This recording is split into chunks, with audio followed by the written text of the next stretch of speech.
So guys, welcome back to my channel. ಇವತ್ತೊಂದು topic ಬಂದು ನಿಮಗೆ ಗೊತ್ತಾಗಿರ್ಬೋದು.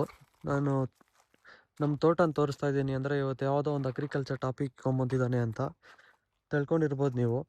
ಇವತ್ತೊಂದು ಟಾಪಿಕ್ ಏನಂದರೆ, ನೋಡಿ, ಇದು ಚೇಪೆ ಗಿಡ, ಚೇಪೆ ಕಾಯಿದು. ಈ ಚೇಪೆ ಕಾಯಿ ಫ್ರೀ ಮೆಚ್ಯೂರ್ ಡ್ರಾಪ್ ಅಂತಂತಾರೆ. ಅಂದರೆ ಈ ಗಿಡ ದೊಡ್ಡದಾಗ್ದೇನೆ ಇಷ್ಟು ಚಿಕ್ಕದ್ರಲ್ಲೇ ಪಿಂದೆಯಲ್ಲೇ ಡ್ರಾಪ್ ಆಗಿಬಿಡುತ್ತೆ. ನೋಡಿ, ಇಲ್ಲಿ ನೋಡ್ಬೋದು, ಇಲ್ಲಿ ಬೇಜಾನಾಗಿ ಚಿಕ್ಕ ಚಿಕ್ಕ ಪಿಂದೆಗಳೆಲ್ಲ ಡ್ರಾಪ್ ಆಗಿದ್ದಾವೆ. ನೋಡಿ, ಅದು ಮಣ್ಣಲ್ಲಿ ಕಾಣಿಸಲ್ಲ, ಕೈಯಲ್ಲಿ ಎತ್ಕೊಂಡು ತೋರಿಸ್ತೀನಿ.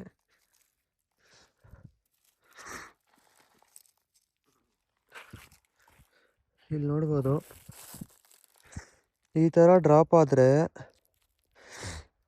ಅರ್ಧ ಇಳುವರಿ ಹೋದಂಗೆ ಈ ಥರ ಯಾಕೆ ಡ್ರಾಪ್ ಆಗ್ತವೆ ಅಂತ ಅದನ್ನ ಎಕ್ಸ್ಪ್ಲೈನ್ ಮಾಡೋಕ್ಕೆ ಬಂದಿದ್ದೀನಿ. ಆ್ಯಕ್ಚುಲಿ ಇವಾಗ ಫೆಬ್ರವರಿ ಮಂತು. ಈ ಫೆಬ್ರವರಿ ಮಂತಲ್ಲಿ ಡೇ ಎಲ್ಲ ಫುಲ್ ಬಿಸಿಲಿರತ್ತೆ. ನಮ್ಮ ಕೋಲಾರ ಕಡೆ ಡೇ ಎಲ್ಲ ಫುಲ್ಲು ಸುಡೋ ಬಿಸಿಲಿದ್ದು ಸಡನ್ನಾಗಿ ನೈಟು ಯಾವಾಗ ಕೋಲ್ಡ್ ಆಗತ್ತೋ ಆವಾಗ ಈ ಥರ ನೋಡಿ ಸ್ಥಿತಿ ತಕ್ಷಣ ಬಂದ್ಬಿಡ್ತು. ಅದನ್ನ ಇವಾಗ ಅದು ಫಾಲ್ ಆಯ್ತಲ್ವ, ಅದನ್ನು ಓಪನ್ ಮಾಡಿ ನೋಡೋಣ ಯಾವ ಥರ ಇದೆ ಅಂತ. ನೋಡಿ, ನೋಡ್ಬೋದು, ಈ ಥರ ಆಗಿದೆ. ಮುಂದೆ ತೊಟ್ಮೆ ಹತ್ರ ಫುಲ್ ಬ್ಲ್ಯಾಕ್ ಆಗಿ ಕೆಳಗಡೆ ಬಿದ್ದಿದೆ. ಇದು ಫಾಲ್ ಆಗಿರೋದು ನೋಡಿ, ಇದನ್ನು ಇದಾಗಿದೆ. ಇದು ಯಾಕೆ ಈ ಥರ ಆಗತ್ತೆ ಅಂದರೆ ಎರಡು ಥರ ರೀಸನ್ ಹೇಳ್ಬೋದು. ಒಂದು ಬಂದು ಸಡನ್ ಕ್ಲೈಮ್ಯಾಟಿಕ್ ಕಂಡೀಷನ್ಸು. ಈಗ ಫುಲ್ ಬಿಸಿಲೋಡಿದ ತಕ್ಷಣ ಸಡನ್ನಾಗಿ ನೈಟು ಯಾವಾಗ ಕೂಲ್ ಆಗುತ್ತೋ ಆವಾಗ ಅದಕ್ಕೆ ಗಿಡಕ್ಕೆ ಒಂಥರ ಸುಸ್ತಾಗತ್ತೆ. ಸುಸ್ತು ಅಂದರೆ ಫಿಸಿಕಲಿ ಸ್ಟ್ರೆಸ್ ಆಗತ್ತೆ. ಗಿಡ ಫಿಸಿಕಲಿ ಯಾವಾಗ ಸ್ಟ್ರೆಸ್ ಆಗುತ್ತೋ ಆವಾಗ ಈ ಥರ ಫ್ಲವರ್ ಡ್ರಾಪ್ ಆಗಲಿ ಕಾಯಿ ಡ್ರಾಪ್ ಆಗಲಿ ಆಗುತ್ತೆ. ಇದನ್ನು ಎಲ್ಲ ಆಗಬಾರ್ದು ಅಂದರೆ ನಾವು ಹೆಚ್ಚು ನೀರು ಬಿಟ್ಕೊಂಡು, ನೋಡಿ, ಈ ಥರ ಆಲ್ರೆಡಿ ಡ್ರಿಪ್ ಅಳವಡಿಸಿದೆ ರೀ.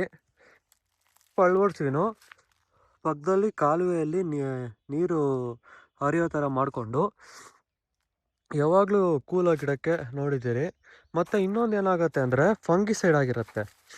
ಫಂಗಸ್ಸು ಗ್ರೋತ್ ಆಗಿ ಫಂಗಸ್ಸು ಆ ಸ್ಟೆಮ್ನ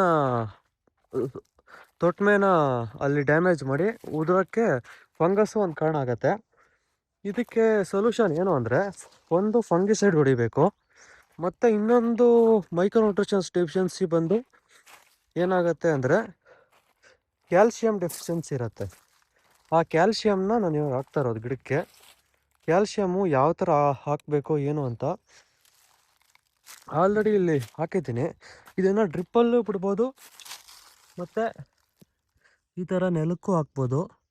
ನೀವು ಇಲ್ಲಿ ನೋಡ್ಬೋದು, ಈಗ ತಾನೇ ಕ್ಯಾಲ್ಶಿಯಮ್ ಹಾಕಿರೋದು ಇದು. ಮತ್ತು ಇಲ್ಲೆಲ್ಲ ಈ ಥರ ಹನಿ ನೀರಾವರಿ ಇದ್ದರೆ ಫುಲ್ ಡ್ರಿಪ್ಪಲ್ಲಿ ಈ ಥರ ಬಿಡ್ಬೋದು. ನೋಡಿ, ಅದು ನಿಧಾನಕ್ಕೆ ಮೆಲ್ಟಾಗಿ ಭೂಮಿಗೆ ಸೇರುತ್ತೆ ಮತ್ತು ಬೇರಿಗೂ ಸೇರುತ್ತೆ. ಈ ಥರ ಕ್ಯಾಲ್ಶಿಯಮ್ನ ಬಿಟ್ಟರೆ ಫ್ರೂಟ್ ಡ್ರಾಪ್ ಆಗೋದನ್ನ ತಡಿಬೋದು. ನೋಡಿ, ನಾನು ಯಾವ ಥರ ಹಾಕ್ತೀನಿ ಅಂತಲೂ ತೋರಿಸ್ತೀನಿ. ಇಲ್ಲಿ ಏನು ಒಂದು ಇದರಲ್ಲಿ ಕ್ಯಾಲ್ಶಿಯಮ್ ಇಟ್ಕೊಂಡಿದ್ದೀನಿ. ಒಂದು ಸ್ಪೂನ್ ಒಂಚೂರು ಎತ್ಕೊಂಡು ಎಲ್ಲಿ ನೀರು ಹರಿತಾ ಇದೆ ನೋಡಿ, ಇಲ್ಲಿ ನೀರು ಹರಿತಾ ಇದೆ, ನೋಡ್ಬೋದು ನೀರು ಹರಿತಾ ಇರೋದು. ನೋಡಿ, ಇಲ್ಲಿ ನೀರು ಹರಿತಾ ಇದ್ವ ಡ್ರಿಪ್ಪಲ್ಲಿ ಹನಿ ನೀರಾವರಿ, ಆ ಜಾಗದಲ್ಲಿ ಈ ಥರ ಹಾಕ್ಬಿಟ್ರೆ ನೋಡಿ, ಇದು ಒಂದೊಂದು ಹನಿ ಬಿದ್ದು ಅದು ಯಾವ ರೀತಿ ಇದಾಗುತ್ತೆ ನೋಡಿ. ಸ್ವಲ್ಪ ಹೊತ್ತು ಇಲ್ಲೇ ಇಟ್ಟಿರ್ತೀನಿ ಕ್ಯಾಮ್ರಾನ, ನೀವು ನೋಡ್ಬೋದು ಯಾವ ಥರ ಮೆಲ್ಟ್ ಆಗ್ತಿದೆ ಅಂತ. ಅದೆಲ್ಲ ಫುಲ್ ಮೆಲ್ಟ್ ಆದಮೇಲೆ ಇನ್ನೊಂದ್ಸಲಿ ಈ ಅದು ಮೆಲ್ಟ್ ಆಗಿರೋದು ಯಾವ ರೀತಿ ಆಗಿದೆ ಅಂತ ಕ್ಯಾಪ್ಚರ್ ಮಾಡಿ ತೋರಿಸ್ತೀನಿ. ಅಷ್ಟೊತ್ತೇನು ವೆಯ್ಟ್ ಮಾಡೋದೇನು ಬೇಡ. ಇಲ್ಲಿ ನೀವು ನೋಡ್ಬೋದು, ಈ ಕಡೆ ಬಂದರೆ ಬೇರೆ ಗಿಡಗಳೇನು ಮೆಲ್ಟ್ ಆಲ್ರೆಡಿ ಆಗಿಬಿಟ್ಟಿದ್ದಾವೆ. ನೋಡಿ ಇಲ್ಲಿ ಆಲ್ರೆಡಿ ಇಲ್ಲೆಲ್ಲ ಸುಣ್ಣ ಮೆಲ್ಟ್ ಆಗಿದೆ ನೋಡಿ. ಈ ಥರ ಮೆಲ್ಟ್ ಆಗಿ ಭೂಮಿಗೆ ಸೇರುತ್ತೆ. ಇದನ್ನು ಮಾಡಿದರೆ ಇದು ಏನು ಡ್ರಾಪ್ ಆಗತ್ತಲ್ವಾ ಪಿಂದೆಗಳು, ಆ ಡ್ರಾಪ್ ಆಗೋದನ್ನ ತಡಿಬೋದು ಅಂತ ಹೇಳಕ್ಕೆ ಇಷ್ಟಪಡ್ತೀನಿ. ನಿಮ್ಗೇನಾದರೂ ಡೌಟ್ ಇದ್ದರೆ, ಇಲ್ಲ ನಿಮ್ಗೇನಾದರೂ ಇವಾಗ ನೀವು ಆಲ್ರೆಡಿ ಬೆಳೆ ಹಾಕಿರ್ತೀರಿ, ರೋಗ ಏನಾದರೂ ಬಂದಿರತ್ತೆ, ಅದನ್ನು ನಿಮ್ಮ ಕೈಯಲ್ಲಿ ಕಂಟ್ರೋಲ್ ಮಾಡೋಕ್ಕಾಗಿರಲ್ಲ, ನಿಮ್ಗೇನಾದರೂ ಸಲಹೆ ಸಜೆಷನ್ಸ್ ಬೇಕಾದರೆ ನಮ್ಮನ್ನು ಕಾಂಟ್ಯಾಕ್ಟ್ ಮಾಡ್ಬೋದು. ಕೆಳಗಡೆ ನಂಬರ್ ಹಾಕಿರ್ತೀನಿ.